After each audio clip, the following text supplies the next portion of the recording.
Okay, are we all set? All ready to go? Absolutely, Karl. I'm mentally prepared, and so should you be mentally prepared before every meal.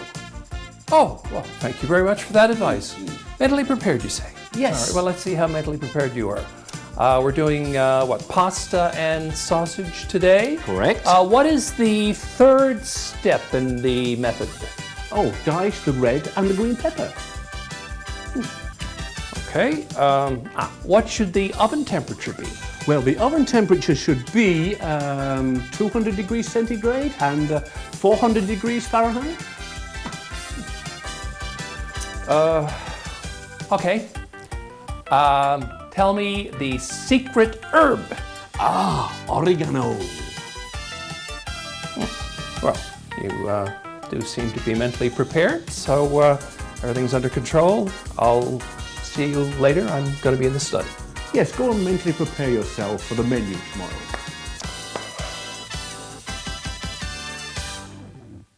Yum, yum, yum. Yum, yum, yum. Yum, yum. Yum, yum. Yum, yum.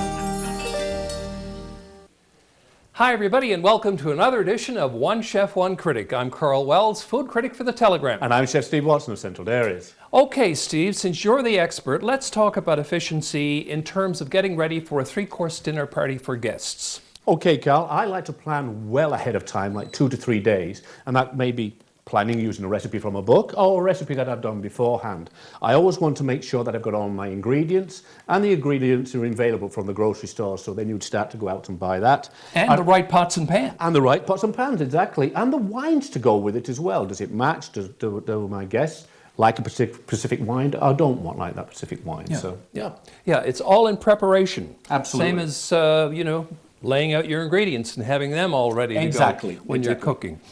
Yes, you're a real efficiency expert today. Coming up on the program today, our special guest is Deir. Glenn is a CBC reporter, also the author of the book Sick Joke, which we'll be talking about. And he's spent time in Japan, by the way, which I'm sure will reveal some interesting tidbits. What are we cooking with Glenn? we're going to be making a beautiful penne pasta with some hot Italian sausages. And Brenda O'Reilly of Yellow Belly will be here, and she's going to do an appetizer called arancinis with chorizo sausage, and it comes from Sicily, and it's really good. So stay tuned. For a complete listing of One Chef One Critic recipes, wine lists, and more, check out our website. Let us know what you think of the show at 757-9600 or send us an email at onechef.onecritic@rci.rogers.com. And we are back with our guest, Deir. And Glenn, it's great to see you again. Great to be here, Karl. Thank you. Great to have you on the show. Now, Stephen, what are we going to be preparing with Glenn today? Well, what we're going to be preparing, Glenn, is a penne pasta with some chorizo sausage, hot sausages, and a little bit of ground beef and some peppers and onions and everything else. So what we've been doing, we've been searing off the meat in there, which is just about ready. So I'll ask you if you can just remove it and pop it into this pan, actually. If you just get the pan and put all the meats in there. All right. Think I can handle this? Perfect. And what we're going to do, actually, we're going to deglaze the pan with some yellow belly beer. Oh. Yes, absolutely. Okay. Yeah, so with some stout. So that's good. You can just pop it back onto the stove. I will remove it from there. All right. And then we'll just add a touch of beer in there. We're just going to reduce that down a little bit. Nice. Okay. So, Steve, what am I doing? Okay, what we've got there is some lettuces there. We've got some baby romaine. Yep. I'd like you to make a salad. Just put a little bit of olive oil in there, so a little bit of vinegar and some salt and pepper. Right, okay. Okay, to that. No we'll add some problemo. peppers. Then I will cut some more red and green peppers. Now, Glenn, am I right in saying that you do a dish that's similar to this when you go off moose hunting? It's true, actually. On the Gaff Topsails, which is that plateau area a little bit west of Badger, this is my signature dish. Oh, really? Yeah, really. And I use hot sausages from the Italian market in Halifax. Okay, yeah. They sort of lift the top of your mouth. Yes. And add in red pepper, yellow pepper, mushrooms, some olives, basil. Oh, yes, fresh okay. basil. Yeah. And let me tell you, the applause is thunderous on the Gaff Topsails. Man cannot live by Vienna sausage alone. Of course, the fact that they haven't eaten for 12 hours wouldn't have anything to do. Exactly. It's quite shocking, actually. We're not your typical moose hunters because we go off with a box of wine and we have wine pairings on the. A friend of mine once said it's like Niles and Fraser go hunting. That's right. It's the only way to go, right? It's the only way to go. Perfect. And do you decant the wine? No, we have some humility. We didn't bring a decanter. But do you do much cooking at home yourself? Quite a bit, actually, and I love all kinds of food. French, Italian, Asian. I spent 2 years in Japan, so I had quite the taste for Asian food. How did you find Japan? I was there on 2 occasions. It was sugoi. Sugoi. As the Japanese would say, which means wow. Wow, yeah. I threw myself into the culture. Threw myself into the food, didn't say no to anything, be it some sort of activity or the food. Food, yeah. Because, I ate my body weight pretty well in sushi when I was over there. Really? Yeah. But it wasn't just raw fish. I also ate raw horse. Oh, really? Yes, yeah. I ate raw whale. Really? Yeah, and I also ate...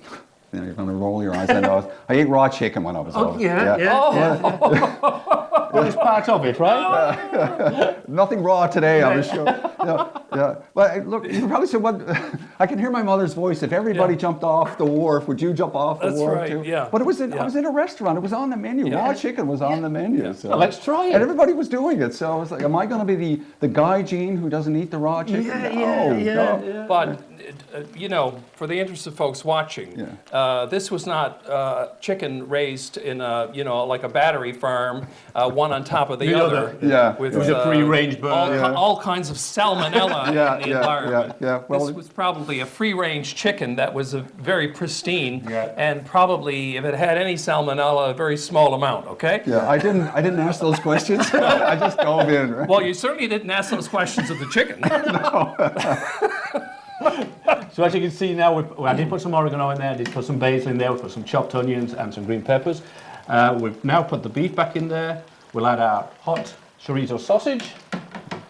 Can I get you to come to the Gaff Topsels, by the way? No problem at all, no problem. Did you go up on snow machines or is it on quads? No, well, we drive up in a truck. Okay. You can hear to carry the wine. Yeah, to carry the wine. You can hear the clink of the bottles over the old railway bed. And then we have an ATV with us. So. Yeah, his day rate's only $1,000 a day. So, because Karl wants a cut. Yes. Yeah. So we'll also put some black pepper. I think you should probably tell viewers what you were doing in Japan for 2 years. Yes, I worked with NHK, the Japan Broadcasting Corporation. So that's like the public broadcast. That's right. That's like the CBC of Japan. Yeah. And I helped them fix English, essentially. I was the chief writer for their main satellite newscast. They do a lot of broadcasting in English in Japan. Right. And all the scripts would come to me, and I had to fix up the English to make it more natural sounding to our ears. Yeah. And so I would take out some of the floral language, put a Western new style on it, that sort of thing. I guess it's kind of like CNN, because I think they have a channel that broadcasts exclusively in Spanish. So Japan has one that broadcasts or programs, I guess, that broadcasts in English. In fact, many languages, they do a lot of I can't remember the number now, but it's something into the teens. Really? Different languages, So that's coming along quite nicely now. Lovely. As I say, we just put our tomato sauce, it's starting to come through. Yeah. Now we'll just add our pasta in there, because we're going to be baking it in the oven anyway. Oh, baking it. Yep. No, I don't do that. No, you don't. You don't have an easy bake on the Gaff Topsels. Did you? I read in your book where did you say in your book that you actually had to put words in the Prime Minister Japan's mouth? Yes. If I didn't like what the Prime Minister said, I changed it. But now, all within reason, right? I couldn't. I bet there's quite a few people in Canada who would like to be able to do that with our Prime Minister. I was always striving for a better translation. That's right. I wasn't making him say things that he didn't want to say. You weren't changing policy. No. No, not at all. And the last thing we're going to be putting in there is some ricotta cheese. Oh my! Blend that in nicely. I may have to change my recipe. So you also said in your book, Glenn, that part of your heart is in Japan and the other part is in Newfoundland. So why is it that Japan had such a profound effect on you? Well, perhaps because I was a tourist for 2 years in a way. I mean, I had a 9-to-5 job. But on weekends, I was able to explore the country, and people took me under their wings. They really, really treated me well, as they do all kinds of guests in Japan. But I made friends. I was invited to Japanese homes. I was treated royally, and it is a stunningly beautiful country. I mean, people imagine Tokyo with all the neon and the hubbub, and that's all true. That stereotype is correct. But it's gorgeous in the countryside, and I just fell in love with the place. But I left before the glow wore off. I really wanted to always have that warm sweet feeling. memory, Yes, yeah. That's okay, so we'll just leave it like that, Sean. I'm now going to, we can turn that oven, sorry, the stove off now. I'm going to put some, what kind of cheese is that? This is mozzarella cheese. Mozzarella Yep. cheese on there. Looks good. Yeah. And then we're going to be putting some freshly grated, no, we won't mix it in. No, don't mix it, sorry, that was my fault. And then we'll put the Parmesan on the top of there. Oh yes, we always have fresh Parmesan on the gaff tops. Right. And freshly grated. Freshly grated, right. Yes. Woe betide to the man who doesn't have fresh Parmesan on the gaff topsels. Yeah. And now, because of the magic of TV, if I can just ask you to stand to the side. And I have one in the oven, already done. Keeping nice and warm. I didn't know our woks could go in the oven. Absolutely. It's a revelation to me. Absolutely, You can put that in the oven. Look at that. There you go. And then we go, whoa! There we go. That looks nice. Just like on the Okay, gaff the tops. bar has been raised. I bow to the master. Oh, I wouldn't know about that, but... that looks really, we did- really good, Stephen. Absolutely. Yeah. There we go.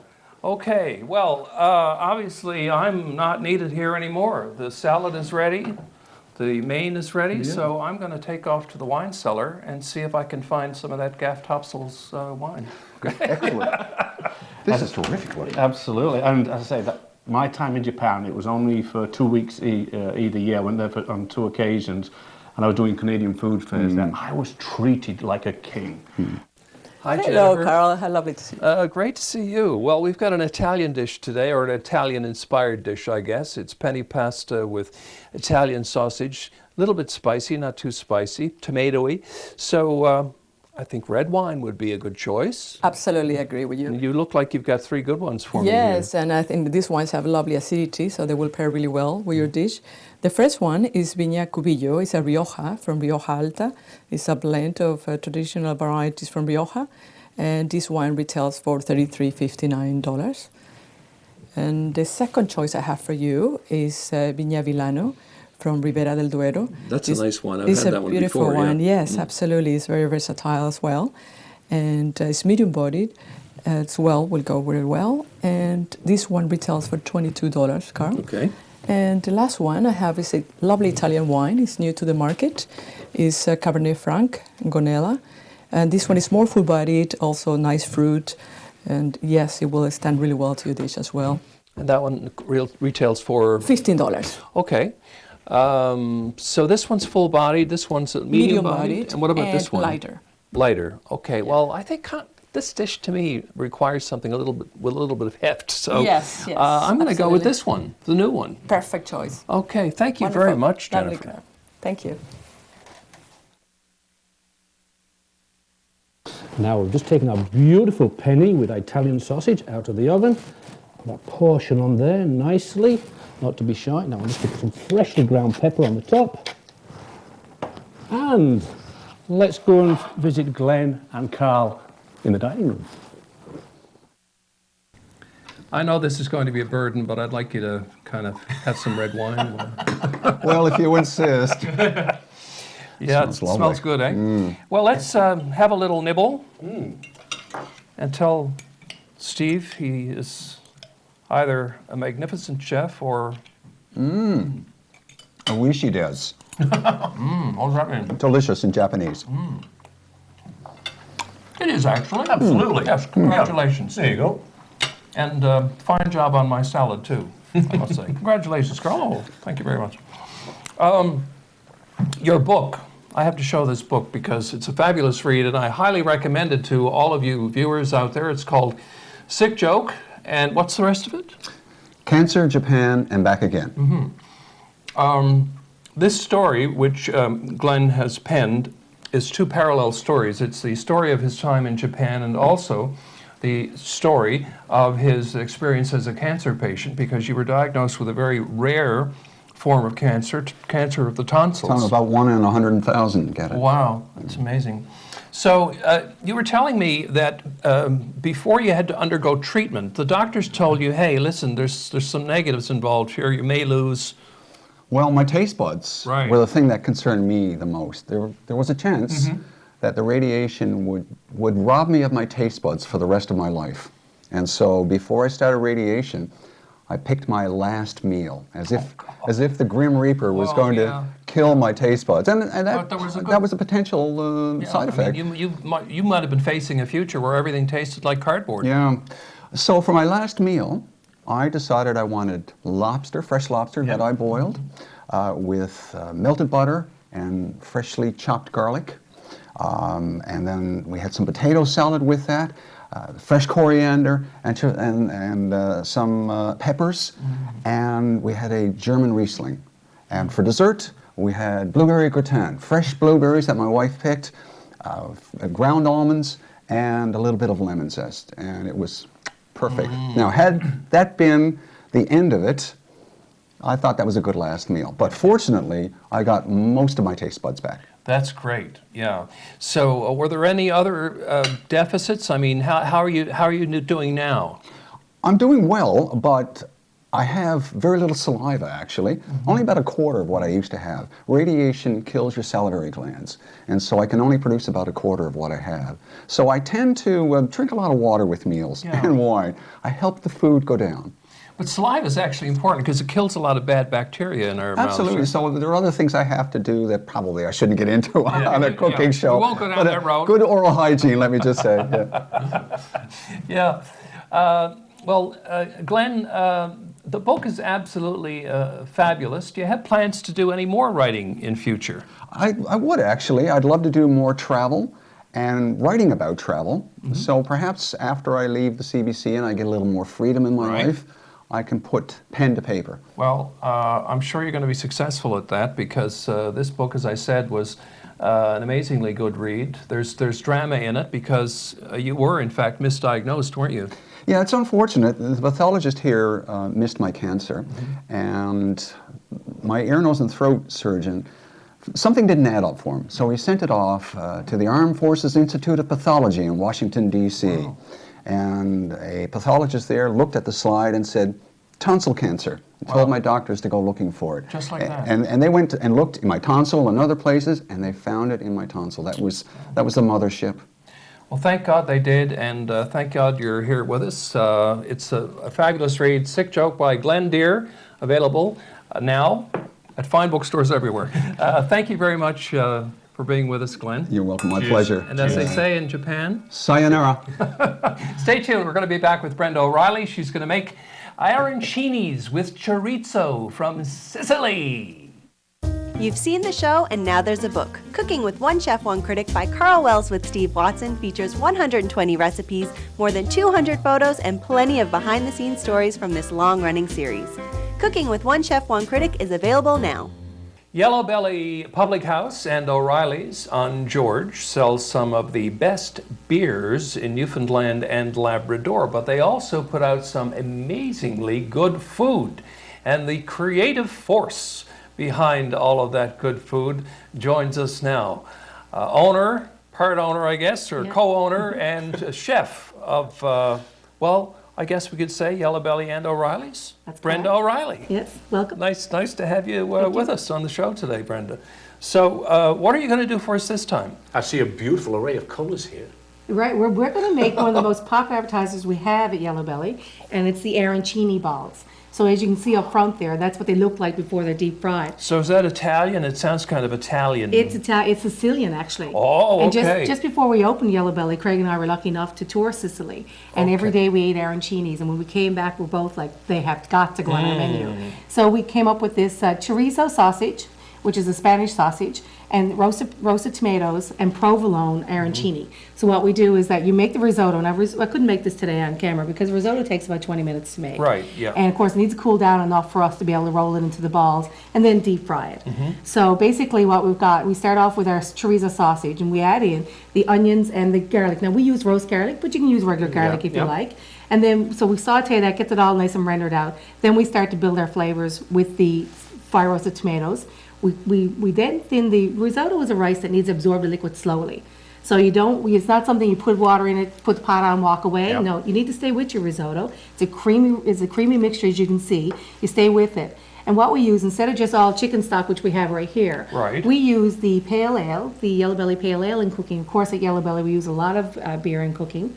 And so we're using the pale ale. So we substitute half of the liquid, the chicken stock, with the pale ale. So you stay with your risotto and you cook it up, and it gets to, and you let it cool down then. It will continue to cook because like anything else, it has an internal temperature.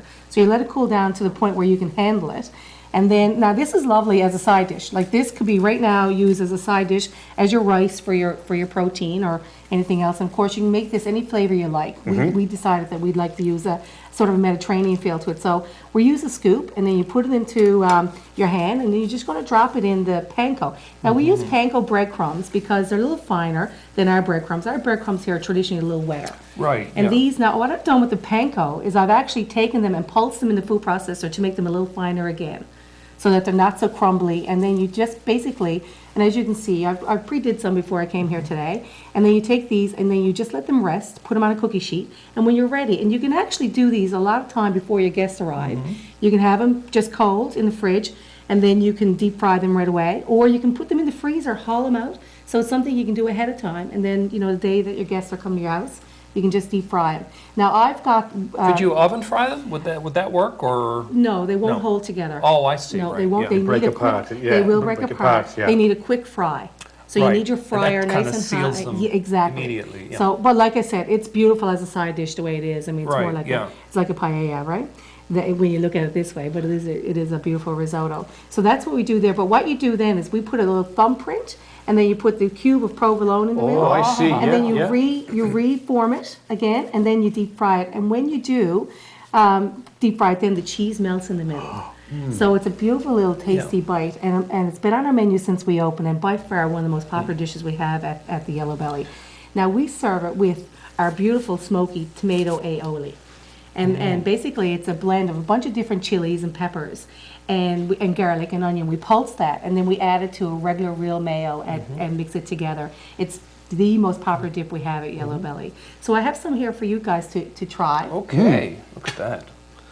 Oh, you've got your. Oh, I've got mine. Oh, this is one of my favourite dishes. I thought I had to share. Over it, so I thought I had to share. Yeah. Well, while you're munching into that, I also brought some chocolate stout cupcakes. Oh, and nice. these cupcakes right here in front are made with our Yellow Belly Stout, St. John Stout beer. And so once again, to replace some of the liquid in the batter, we're using the beer in substitution. And it's like almost a souffle style of recipe then with the yeast in there and everything. It's like you're making bread. Very light it's as really well. bubbly and stuff, right? Yeah. So anyway, that's a chocolate stout cupcake, and we have that topped off with a cream cheese icing on top. So you use beer in whatever recipe you can. We try. We add it to our salad dressings. We steam our mussels in it. We cook a lot with the beer. Well, Brenda, look, it's been great having you on the show again, and this has been a real eye-opener, really. Absolutely. Stout in these muffins, and the arancini made with the beer, the risotto made with the beer. It's fabulous. Thanks so much. Oh, you're welcome. Thank you. And that's it, folks, for another edition of One Chef, One Critic. I like the aioli. Yeah, I was going to say. Okay, I didn't give them a chance to speak it out. This is no, that's great.